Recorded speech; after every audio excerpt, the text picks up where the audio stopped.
Welcome to Renuka recipe and blogs. வணக்கம் அனைவருக்கும். நான் ரேணுகா ரெசிபி அண்ட் புலாக்ஸ். இன்றைக்கு நாங்கள் சுவிஸில் உள்ள ஒரு சிவன் ஆச்சிரமத்தை பற்றி தான் இந்த வீடியோவில் காட்ட போகிறேன். மிகவும் மனதுக்கு மிகவும் உணர்வு பூர்வமாகவும் பக்தி நிரம்பினதாகவும் நல்ல ஒரு அமைதியாகவும் இருக்கும். இந்த ஆலயத்துக்கு செல்லும் போது சுவிஸில் மலை உச்சியில் தான் இந்த சோமாஸ்கந்த ஆச்சிரமம் அமைந்திருக்கிறது. இந்த சோமாஸ்கந்த ஆச்சிரமம் வந்து எல்லா இன சமய மக்களும் வழிபடக்கூடிய ஒரு ஆலயம். மலையின் உச்சியில் அமைந்திருக்கு. இந்த ஆலயத்தில் முக்கிய மூர்த்தியாக 3 தலை நாகத்தோட கூடின பெரிய சிவலிங்கம் அமைத்துள்ளார்கள். அம்மன், புத்தர், ஜேசு முதலிய வேறு சமய உருவங்களும் படங்களும் வைத்து எல்லாவற்றையுமே எல்லா இன மக்களும் இன மத வேறுபாடின்றி வழிபடக்கூடிய ஒரு ஆலயமாக அமைந்துள்ளது. ஒவ்வொரு நாளும் 3 நேர பூசையும் பஜனையும் நடைபெறுகின்றது. மத்தியான நேர பூசையின் போது அபிஷேகம் செய்வார்கள்.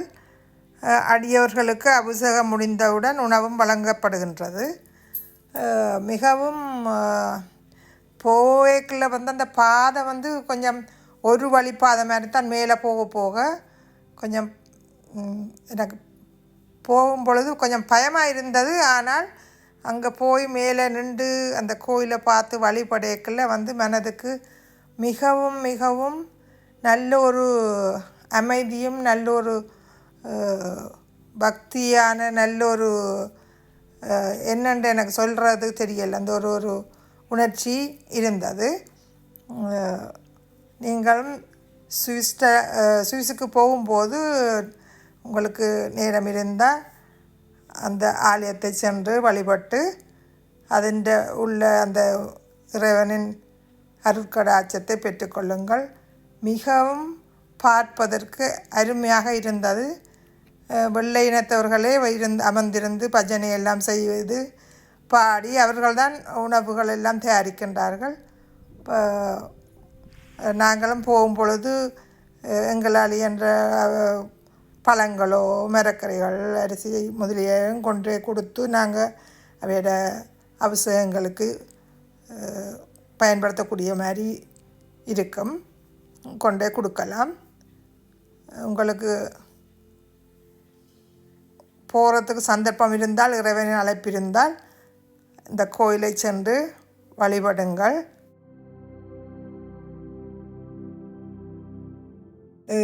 ஆலயம் மிகவும் சிறியது தான். அதுக்கு முன்னால் ஒரே கல்லாலான ஒரு பிள்ளையாரும் வைத்து அதிலையும் வச்சு தான் பஜனைகள் அதுகள் பாடி எல்லாம் செய்வார்கள்.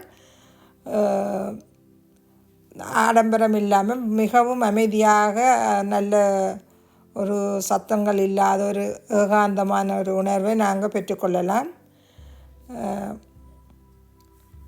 முடிந்தால் நீங்கள் அங்கு செல்லக்கூடியதாக இருந்தால் இந்த சிவனை சென்று வழிபடுங்கள்.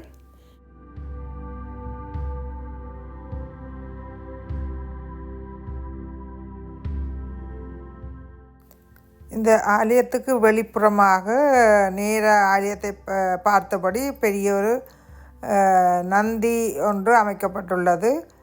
நேராக சிவன் என்ற ஆலயத்தை பார்க்கக்கூடிய மாதிரி இதை செய்திருக்கிறார்கள். மிகவும் தத்ரூபமான நல்ல ஒரு உயரமான ஒரு நந்தியம் பெருமான் சிலையும் அதிலே அமைந்திருக்கிறது.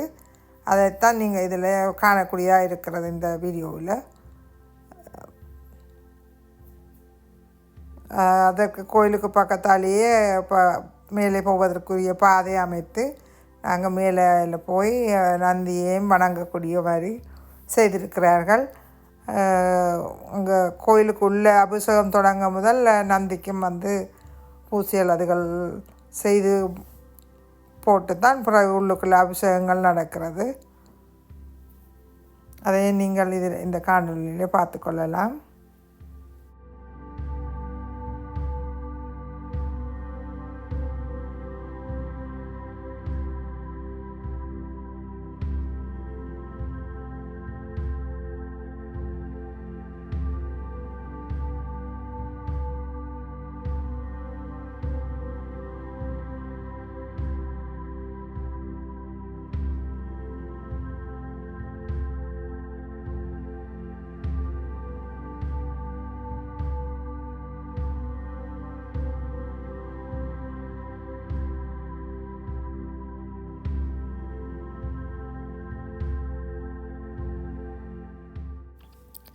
இந்த ஆலயத்துக்கு செல்லும் போது ஆலயத்தை வழிபட்டு வருவதோடு மட்டுமல்லாமல் நாங்கள் போகும்போதும் வரும்போதும் நிறைய இயற்கை காட்சிகளையும் இந்த மலை குன்றுகளையும் மலை உச்சியில் நின்று பார்க்கும்போது கிடைக்கும் அழகுகளையும் நாங்கள் மிகவும் ரசிக்கக்கூடியதாக இருக்கும். அதே நேரம் எங்களுக்கு ஒரு வித்தியாசமான அனுபவம் இதன் மூலம் கிடைக்கும். இதை நீங்கள் இந்த கோயிலுக்கு செல்லும்போது இந்த அனுபவத்தை பெற்றுக்கொள்ளக்கூடியதாக இருக்கும்.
இந்த ஆலயத்தினுடைய விலாசம் நான் இந்த வீடியோன்ற கீழே டிஸ்கிரிப்ஷனில் போட்டு விடுறேன்.